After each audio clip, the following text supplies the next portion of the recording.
Hello students, कैसे हैं आप सब। आज के अपने इस वीडियो में एक नया टॉपिक आज हम लोग स्टार्ट करने जा रहे हैं, the electrical capacitance of conductor. यहाँ पे हम कैपेसिटेंस के प्रिंसिपल, कैपेसिटेंस का क्या कंसेप्ट है उसको सीखेंगे। बेसिकली कैपेसिटेंस है क्या? कंडक्टर की वो प्रॉपर्टी जो चार्ज को, इलेक्ट्रिक चार्ज को होल्ड करे, that is called as capacitance, right. तो कोई अगर कंडक्टर है, आप उस पर चार्ज दोगे, तो अगर वो कंडक्टर चार्ज को होल्ड कर रहा है तो वो प्रॉपर्टी कहलाती है कैपेसिटेंस। तो अगर हम कैपेसिटेंस को समझें तो हम लोग कहेंगे the electrical capacitance of a conductor is the measure of its ability to hold a electric charge, is the measure of its ability to hold a electric charge, right. So how we can define the electrical capacitance of conductor? Electrical capacitance of conductor is the measure of its ability. For which ability? To hold the electric charge. इसका मतलब क्या हुआ कि electrical capacitance किसी conductor की वो ability है जो चार्ज को होल्ड करे, राइट। तो अगर हमें इलेक्ट्रिकल कैपेसिटेंस को देखना है तो मान लीजिए मैं कहता हूं कि we have a insulated conductor, we have a insulated conductor and we put a charge on it, right. अगर हमारे पास कोई एक इंसुलेटेड कंडक्टर है और इस इंसुलेटेड कंडक्टर पे आप चार्ज दोगे तो ये इंसुलेटेड कंडक्टर पोटेंशियल को एक्वायर करेगा, राइट। अगर आपके पास कोई इंसुलेटेड कंडक्टर है, आपने इस पर चार्ज गिवन किया तो ये इंसुलेटेड कंडक्टर पोटेंशियल को एक्वायर करेगा, राइट। और जैसे जैसे आप कैपेसिटेंस, आप चार्ज की वैल्यू इंक्रीज करोगे, बढ़ाओगे, पोटेंशियल की वैल्यू भी इंक्रीज करेगी। अगेन आई रिपीट, आपके पास एक इंसुलेटेड कंडक्टर है, अगर आप इंसुलेटेड कंडक्टर को चार्ज गिवन करोगे तो इस पर पोटेंशियल एक्वायर होगा। जैसे जैसे आप चार्ज की वैल्यू को इंक्रीज करोगे तो पोटेंशियल की वैल्यू भी इंक्रीज होगी। तो अगर हम ये अज्यूम कर लें कि इस इंसुलेटेड कंडक्टर पर हमने चार्ज प्रोवाइड किया and that charge value is Q, और ये चार्ज क्यू देने पर इस पर जो पोटेंशियल डेवलप हुआ उस पोटेंशियल की वैल्यू को अगर हम V अज्यूम करें, what I am saying, if we put charge Q on insulated conductor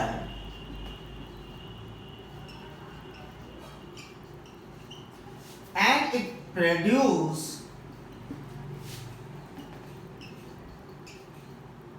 a potential of V, right. आपने इस इंसुलेटेड कंडक्टर पर जब चार्ज पुट किया तो इसने जो पोटेंशियल प्रोड्यूस किया, अगर वो पोटेंशियल V है, नाउ वी से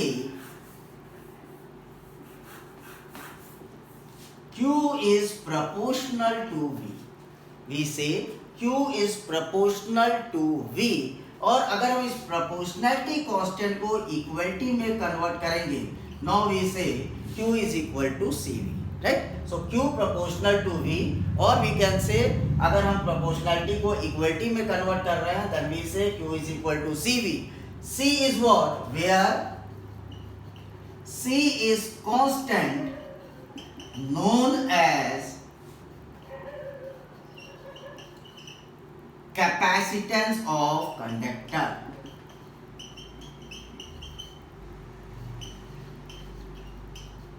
कैपेसिटेंस ऑफ कंडक्टर, राइट। तो यहां से हमें फॉर्मूला मिला Q is equal to CV। अगर इस फॉर्मूले के अकॉर्डिंग तो हम C की वैल्यू फाइंड आउट करें, so we say C is equal to Q upon V, C is equal to Q upon V। अब अगर हम लोग कैपेसिटेंस को डिफाइन करें तो हम कहेंगे now electrical capacitance is defined as amount of charge required to increase the potential by unit amount, to increase the potential by unit amount. Again I repeat, the electrical capacitance is defined as amount of charge required to increase the electric potential by unit amount. तो इस फॉर्मूले के according अब अगर हम लोग electrical capacitance को define करें, I am going to rub it, इसको मैं मिटा रहा हूं। अब अगर हम इलेक्ट्रिकल पोटेंशियल का डेफिनेशन लिखें तो हम लोग लिख सकते हैं the electrical potential electrical capacitance is defined as amount of charge required to increase the potential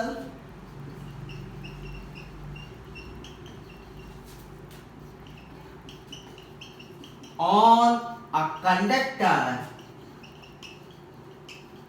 by unit amount. Now it be the finally perfect definition for capacitance, right? तो इस फॉर्मूले से हमने कहा the amount of charge required to increase the potential of a conductor on the conductor by a unit amount. तो अब कितना charge हमें जरूरत है किसी भी कंडक्टर पर यूनिट अमाउंट का पोटेंशियल डेवलप करने के लिए, वो हमारा कहलाएगा इलेक्ट्रिकल कैपेसिटेंस। ठीक है, अब हम बात करने जा रहे हैं what is the unit of electrical capacitance and what is the dimension for the capacitance. Okay, now unit and dimension for electrical capacitor और capacitance of conductor. Okay, unit and dimension for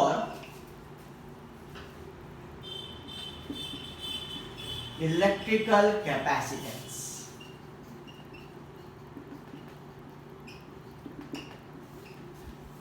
right, तो सबसे पहले बात कर लेते हैं unit के लिए।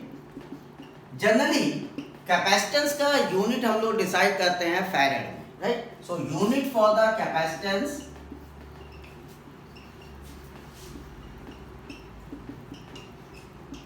is in farad, right? इसको हम लोग डिनोट करेंगे कैपिटल F से। तो अगर कहीं भी कैपिटल F लिखा है किसी न्यूमेरिकल वैल्यू के साथ, that means that is a capacitance value, right. तो यूनिट ऑफ कैपेसिटेंस हमेशा किस में रहेगा, फैरेड में। लेकिन स्टूडेंट्स हमेशा यह ध्यान रखिए 1 फैरेड वैल्यू जो है बहुत ही लार्ज वैल्यू होती है, तो कभी भी जो कैपेसिटेंस की वैल्यू है वो फैरेड में नहीं लिया जाता। कैपेसिटेंस की वैल्यू अगर आपको न्यूमेरिकली लिया जाएगा तो आइदर इन मिलीफैरेड, माइक्रोफैरेड, नैनोफैरेड और पिकोफैरेड, इसमें आपको हमेशा कैपेसिटेंस की वैल्यू मिलेगी। जनरली कैपेसिटेंस की वैल्यू हमेशा आपको मिलेगी आइदर इन माइक्रोफैरेड और इन पिकोफैरेड, राइट। अगर हम मिलीफैरेड की बात करें तो हम इसको कहेंगे 1 × 10⁻³ फैरेड। माइक्रोफैरेड को हम लोग कहेंगे 1 × 10⁻⁶ farad, nanofarad 1 × 10⁻⁹ farad and picofarad 1 × 10⁻12 farad, right. तो कैपेसिटेंस की वैल्यू कभी भी दोस्तों फैरेड में नहीं लिया जाएगा। क्यों नहीं लिया जाता, उसका रीजन भी अगर मैं बताऊं, अगर कैपेसिटेंस की वैल्यू फैरेड में होगी, फैरेड कैपेसिटेंस की वैल्यू इतनी ज्यादा होगी कि अगर आप किसी इंसुलेटेड कंडक्टर का रेडियस की बात करेंगे, that radius is near about 1500 times of the radius of earth. यानी किसी कंडक्टर का अगर कैपेसिटेंस आपने 1 फैरेड कहा तो उसका रेडियस अर्थ के रेडियस का 1500 टाइम्स ज्यादा होगा। That is impossible for design a single insulated conductor. इसी यही रीजन है कि एक सिंगल इंसुलेटेड कंडक्टर 1 फैरेड का हम कभी भी डिजाइन नहीं कर पाएंगे, क्योंकि अगर हम उसको डिजाइन करना है तो उसके लिए हमारा रेडियस अर्थ के रेडियस का 1500 टाइम्स होना चाहिए। That is impossible. इसीलिए हम लोग कहते हैं कि farad is a very large unit for a capacitance. So always take the unit for capacitance either in microfarad, nanofarad or picofarad. Sometimes the unit is in millifarad. Okay? अब बात करते हैं dimension for capacitance.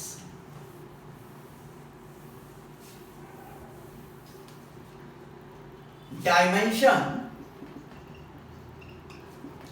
For capacitance.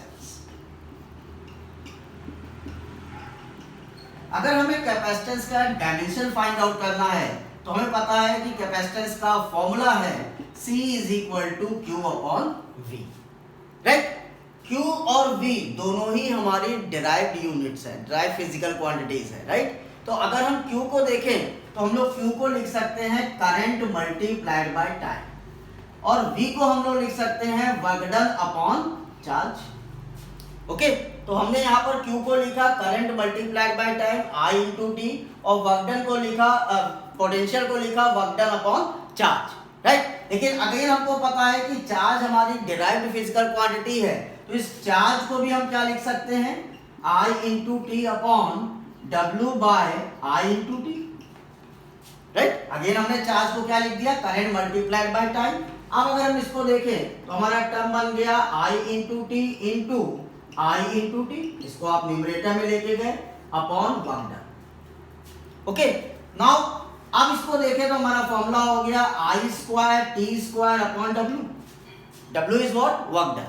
अब हमारे पास I भी हमारा fundamental quantity है, time भी फंडामेंटल क्वांटिटी है, फिजिकल क्वांटिटी। वर्क का डायमेंशन हमें आपको मास लेंथ और टाइम में पता है, पुट करते हैं। I करंट का डायमेंशन वैल्यू हम लोग A square that is ampere square, time का dimension value capital T square, work done ml square T minus 2, ml square T minus 2 dimension for work done. तो finally हमें dimension for capacitance क्या मिलेगा, इसको मैं यहां से हटा रहा हूं। Now dimension for capacitance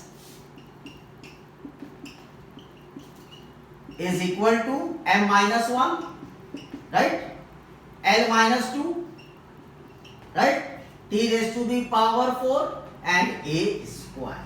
This is the dimension for electrical capacitance, right.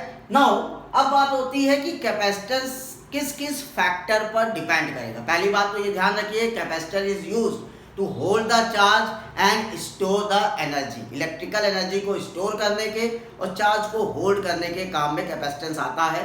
दूसरी बात, अगर किसी कैपेसिटेंस की चार्ज को आपको बढ़ाना है तो हमेशा उसका पोटेंशियल रिड्यूस होना चाहिए, कम होना चाहिए, राइट। तो अगर कैपेसिटेंस के लिए हम लोग बात करेंगे तो कैपेसिटेंस के केस में if capacitance have a large value of charge, right, having a small value of potential, small value of potential. तो हम बात करने जा रहे हैं on which factor the capacitance of a conductor depends, on which factor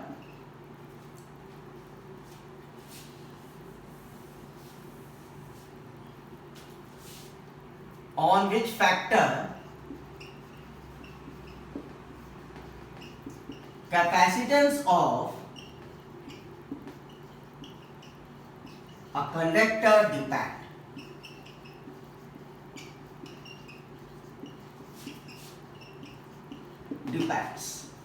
right. तो यहां पे हमें फैक्टर देखना है कि किस किस फैक्टर पे हमारा कैपेसिटेंस डिपेंड करेगा। The first factor is shape and size of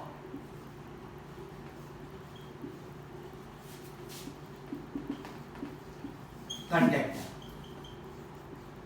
जो भी कंडक्टर आपने लिया है उसके शेप और साइज पर हमारा हमेशा कैपेसिटेंस डिपेंड करेगा। दूसरा, मीडियम और परमिटिविटी ऑफ द सराउंडिंग पर डिपेंड करेगा। मीडियम और परमिटिविटी ऑफ सराउंडिंग, तो हमारा कैपेसिटेंस डिपेंड करेगा परमिटिविटी ऑफ द सराउंडिंग पर। And third is if any conductor come near to the one conductor, in that condition the capacitance change. It means का मतलब क्या हुआ, अगर कोई दूसरा कंडक्टर आप किसी एक कंडक्टर के करीब लाओगे, यानी presence of another neighbour conductor always change the capacitance value. तो तीसरा केस होगा presence of an other neighbour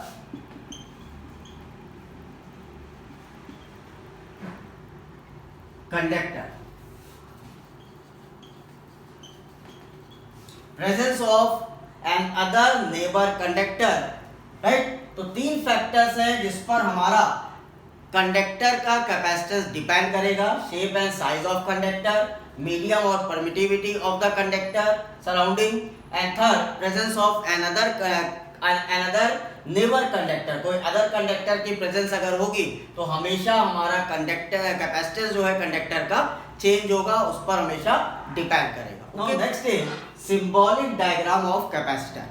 अगर सिंबॉलिक डायग्राम का क्या मतलब है, अगर आपको कोई सर्किट डिजाइन करना है और उस सर्किट में कैपेसिटर को आपको यूज करना है तो आपको उस कैपेसिटर का सिंबल पता होना चाहिए, तभी आप उस सर्किट में कैपेसिटर को यूज कर सकते हैं, अटैच कर सकते हैं। जैसे कि आपको रेजिस्टेंस का सिंबल पता है और रेजिस्टेंस को अगर आपको सर्किट में लगाना होता है तो आप रेजिस्टेंस के सिंबल को वहाँ यूज करते हैं। सिमिलरली अगर किसी सर्किट में आपको कैपेसिटर यूज करना है तो उसका आपको सिंबल पता होना चाहिए। कैपेसिटर के सिंबल को हम लोग कुछ इस तरह से शो करेंगे, like this is a symbol for capacitor, और इसे हम लोग कहेंगे for fixed capacitor. Why I am saying fixed, because अगर ये सिंबल आपने बनाया है तो इसका मतलब इस पर्टिकुलर कैपेसिटर की वैल्यू फिक्स है, चेंज नहीं हो सकती है, राइट। मान लीजिए मैं कहता हूँ इस एक कैपेसिटर जिसकी वैल्यू 0.01 माइक्रोफैराड है, तो अगर 0.01 माइक्रोफैराड है तो हमेशा उसकी वैल्यू 0.01 माइक्रोफैराड ही रहेगी, that is called the fix capacitor. तो अगर फिक्स कैपेसिटर का सिंबल आपको दिखाना है तो आप कुछ इस तरह से दिखाएंगे। दूसरा तरीका है, आप अगर कैपेसिटर इस तरह से शो कर रहे हैं, लाइक दिस, एक एरो आपने क्रॉस में लगाया है, तो ये कहलाता है वेरिएबल कैपेसिटर।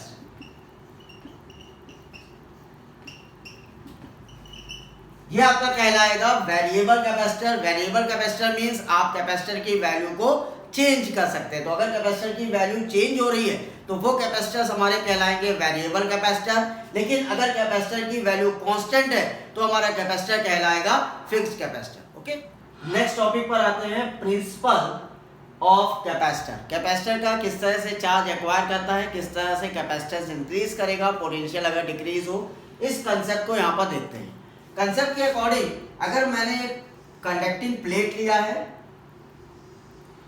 और इस कंडक्टिंग प्लेट को नाम मैंने दिया A, और इस कंडक्टिंग प्लेट को मैंने चार्ज कर लिया as a positive charge, right. तो हमने एक कंडक्टिंग प्लेट A लिया जिस पर पॉजिटिव चार्ज एक्वायर्ड है, जिस पर पॉजिटिव चार्ज है, और इसके करीब दूसरी अनचार्ज प्लेट लेकर के मैं आता हूं। इसके करीब मैं दूसरी अनचार्ज प्लेट लेकर के आ रहा हूं।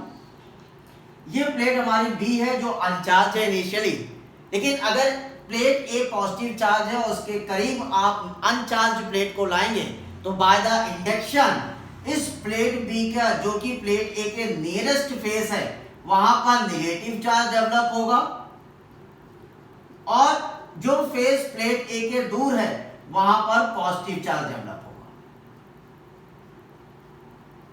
राइट। तो इस प्लेट B के क्लोजर, जो प्लेट A का क्लोजर एंड है, वहां पर नेगेटिव चार्ज इंड्यूस्ड हुआ, और जो प्लेट A से दूर वाला पोर्शन है वहां पर पॉजिटिव चार्ज इंड्यूस हुआ, राइट। अब क्या होगा, ये जो प्लेट B का नेगेटिव चार्ज है वो प्लेट A के पोटेंशियल को डिक्रीज करेगा, राइट। जबकि प्लेट B का जो पॉजिटिव चार्ज है वो प्लेट A के पोटेंशियल को इंक्रीज करना चाहेगा, लेकिन प्लेट B का जो नेगेटिव चार्ज है वो प्लेट A के नियरेस्ट है, करीब है, तो रिजल्टेंट जो पोटेंशियल होगा प्लेट A का वो रिड्यूस होगा, जिसके कारण स्मॉल अमाउंट में कैपेसिटेंस इंक्रीज करेगा। अगेन आई रिपीट, हमने ये प्लेट A लिया जिसको हमने पॉजिटिव चार्ज प्रोवाइड किया, और इस प्लेट A के नियरेस्ट एक पहले अनचार्ज प्लेट लेके आते हैं B।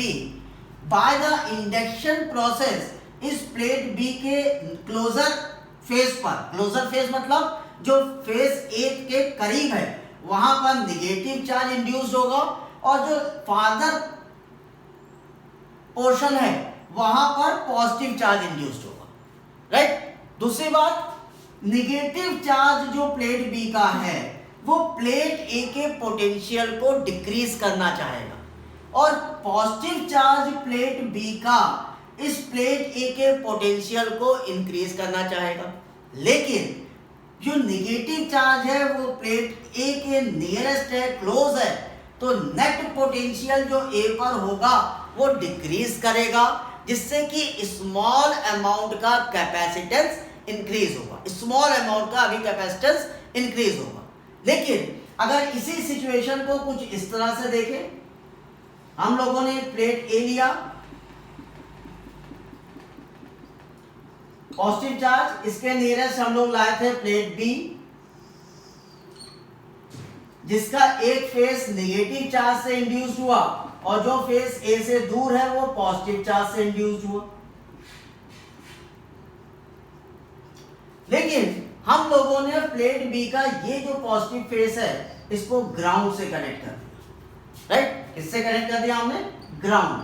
अगर हम इसको ग्राउंड से कनेक्ट कर देंगे तो ये वाला प्लेट न्यूट्रलाइज हो जाएगा due to the negative charge from the ground. Ground से जो नेगेटिव चार्ज आएगा वो इस पॉजिटिव प्लेट को, इस पॉजिटिव चार्ज को न्यूट्रलाइज कर देगा। जब ये पॉजिटिव चार्ज को न्यूट्रलाइज कर देगा तो ये पूरी प्लेट जो है वो कैसा चार्ज एक्वायर कर लेगा?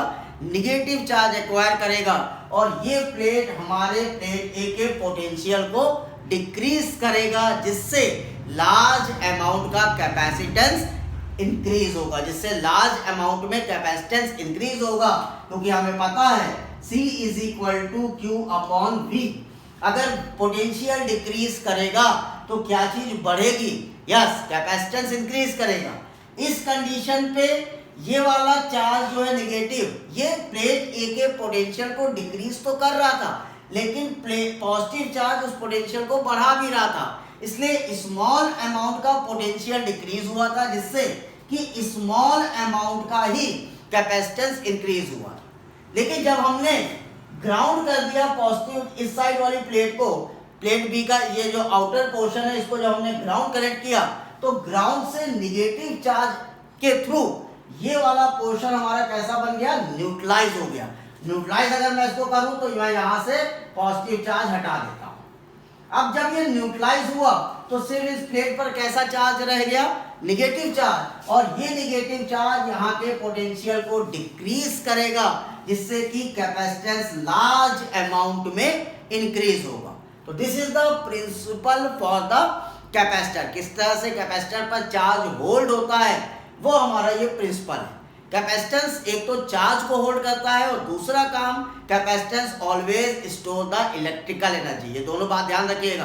कैपेसिटेंस हमेशा इलेक्ट्रिकल एनर्जी को स्टोर करता है और साथ साथ चार्ज को होल्ड करता है, राइट? तो कैपेसिटर चार्ज को होल्ड तो करेगा, लेकिन यही चार्ज जो आपका यहाँ डेवलप हुआ था, ये पोटेंशियल की वैल्यू को प्लेट ए पर डिक्रीज करना चाहेगा, जिसके थ्रू कैपेसिटेंस की वैल्यू इंक्रीज होगी और इस पर्टिकुलर सिस्टम पर कैपेसिटेंस डेवलप हो जाएगा। Okay, so this is the principle for the capacitor. Now students, next topic is capacitance due to isolated charge sphere, right? Capacitance due to isolated charge sphere. तो यहाँ पर अगर हम कह रहे हैं कि हमारा एक आइसोलेटेड कंडक्टर है जिसका रेडियस हम लोग अज्यूम कर रहे हैं capital R, right? We have a isolated conductor इस पर हमका जिसका रेडियस हमने कितना अज्यूम किया है? Capital R. और हम ये कह रहे हैं कि इस कंडक्टर के सरफेस पर चार्ज यूनिफॉर्मली डिस्ट्रीब्यूटेड है। इस कैपेसिटर के, इस कंडक्टर के सरफेस पर चार्ज यूनिफॉर्मली डिस्ट्रीब्यूटेड है and that charge is assume as Q। तो क्या assumption हमने लिया है? Consider a isolated conductor of radius r, right? Let the charge on that conductor is uniformly distributed on entire surface of sphere, entire surface of sphere. Okay, तो ये हमारा assumption है। अब अगर पूरे सरफेस पर या इसके पूरे इंसुलेटर कंडक्टर पर चार्ज यूनिफॉर्मली डिस्ट्रीब्यूटेड है, तो अगर हम पोटेंशियल फाइंड आउट करें सरफेस के किसी भी पॉइंट पर, now potential at the surface of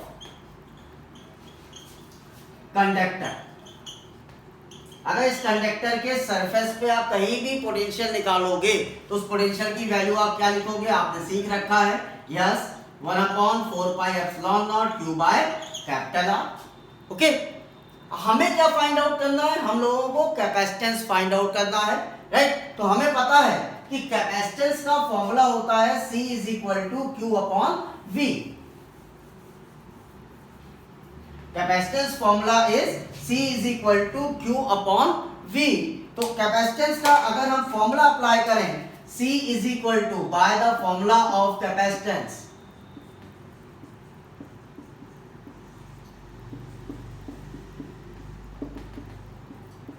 of conductor, we can write C = Q/V। V का क्या वैल्यू आपने फाइंड आउट किया है, 1/4πε0 Q बाय R, पुट कर दीजिए। So Q/1/4πε0 Q by R, Q is cancel out. Okay, final result हमें क्या मिलेगा, अगर हम फाइनल रिजल्ट देखें तो C = 4πε0 R। This is the value of capacitor or capacitance for the isolated charge sphere। So अगर आपसे क्वेश्चन पूछा जाता है what is the value of capacitance for isolated charge sphere, your answer is 4πε0 R, right। तो ये तो हमें isolated capacitor का फॉर्मूला मिल गया 4πε0 R।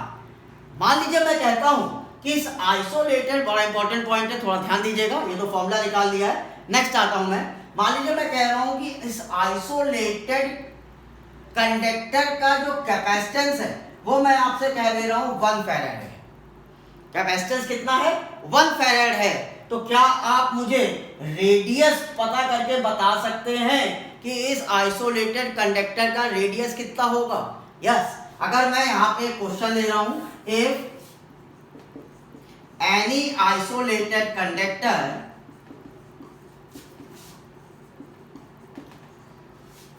sphere have capacitance of 1 farad, then find its radius, find its radius, right. तो isolated sphere, conducting sphere है जिस पर आपने कैपेसिटेंस दे दिया है 1 फैराड, आपसे कहा रेडियस बताओ, आपने कहा ठीक है भाई, हमें पता है कि अगर आइसोलेटेड कंडक्टर है तो कैपेसिटेंस का फॉर्मूला है 4πε0 R। सो R का क्या फॉर्मूला हो गया, 1/4πε0 C। ओके, 1/4πε0 की वैल्यू 9 × 10⁹ C का वैल्यू 1, कितना आंसर आया भाई, 9 × 10⁹ मीटर, 9 × 10⁹ मीटर। इसको मैं रब कर रहा हूं। तो यहां देखिए, अगर आपका आइसोलेटेड कंडक्टर है तो आइसोलेटेड कंडक्टर पे आपने 1 फैराड कैपेसिटेंस अगर दिया है तो उसका रेडियस कितना होना चाहिए, 9 × 10⁹ मीटर, या आप इसको कह सकते हैं 9 × 10⁶ किलोमीटर, 9 × 10⁶ किलोमीटर। ये जो रेडियस है ये आपके अर्थ के रेडियस का 1500 टाइम्स है। This radius of that conductor जिस पर 1 फैराड का कैपेसिटेंस आपने दिया था उसका रेडियस अर्थ के रेडियस का 1500 टाइम है। This radius of isolated conductor or conducting sphere is 1500 times more than radius of earth। यहां से बात क्या समझ में आई, बात हमें ये 2 बात समझ में आई कि 1 farad capacitance is very large amount. 1 farad capacitance जो है वो बहुत ज़्यादा अमाउंट का कैपेसिटेंस है, जैसा मैं आपसे पहले से कहता चला आ रहा हूँ। और दूसरी बात हमें ये समझ में आई, this is impossible to make a isolated sphere whose capacitance is 1 farad. क्योंकि अगर ऐसा कोई आप आइसोलेटेड स्फीयर बनाना चाहते हो भैया, तो उसका रेडियस अर्थ के रेडियस से आपको ज़्यादा रखना होगा। इसलिए ये केस इम्पॉसिबल है कि आप एक आइसोलेटेड स्फीयर ऐसा बना लो जिसका रेडियस अर्थ के रेडियस से ज़्यादा हो, या जिस पर कैपेसिटेंस की वैल्यू 1 फैराड हो। तो यहाँ से हमने सीखा क्या? यहाँ से हमने सीखा, जो इससे हमने सीखा 2 पॉइंट हमने सीखे। पहला point, 1 farad have very large value, और 1 farad is very large capacitance value.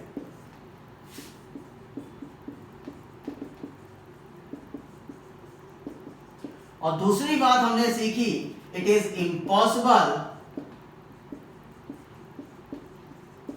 To make an isolated conductor whose capacitance is 1 farad. Right? तो ये आज का हमारा कंसेप्ट था कैपेसिटेंस पर। कल हम लोग इसके कैपेसिटेंस के आगे डिस्कस करेंगे। अगर आपको ये वीडियो मेरा अच्छा लगा हो तो इसको लाइक करें, शेयर करें, और अगर आपको इस वीडियो में कहीं कोई डाउट हो तो आप मुझे कमेंट बॉक्स पर लिखें। मैं डेफिनेटली आपके क्वेश्चन का सलूशन आपको प्रोवाइड करूंगा। लेकिन मेरे चैनल फिजिक्स क्लिनिक को सब्सक्राइब करना ना भूलें। Thank you so much, have a nice day.